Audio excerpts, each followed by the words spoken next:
ഒന്ന് അതിലെ സംസ്കൃതം ഭാഷയും ലത്തീനും തമ്മിൽ ഭയങ്കര സാമ്യം എനിക്ക് വായിക്കുമ്പോൾ തോന്നുമായിരുന്നു. ഇപ്പോൾ പിത ലാറ്റിനിൽ പാത്തർ, മാത മാതർ, ദശം എന്ന് പറയുമ്പോൾ ഇപ്പോൾ ദേശം എന്നായിരുന്നു ലത്തീനിൽ. അപ്പോൾ കുറേ സാമ്യങ്ങൾ കണ്ടു. അപ്പോൾ അങ്ങനെയാണ് ഈ ലത്തീൻ ഭാഷയിൽ ഞാൻ അയ്യോ ഇത് വളരെ രസകരമായി ഫീൽ ചെയ്യുന്നല്ലോ എന്ന്.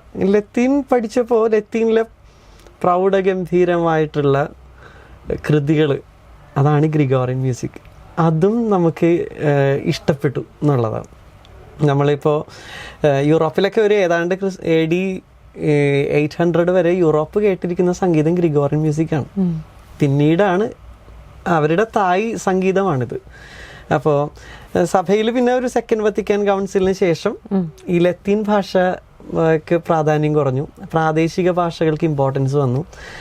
പക്ഷേ പ്രാദേശിക ഭാഷകൾ വന്നപ്പോൾ മലയാളത്തിലൊന്നും അത്ര ആഴത്തിലുള്ള വരികളോ സംഗീതമോ ഒന്നും ഉണ്ടായില്ല.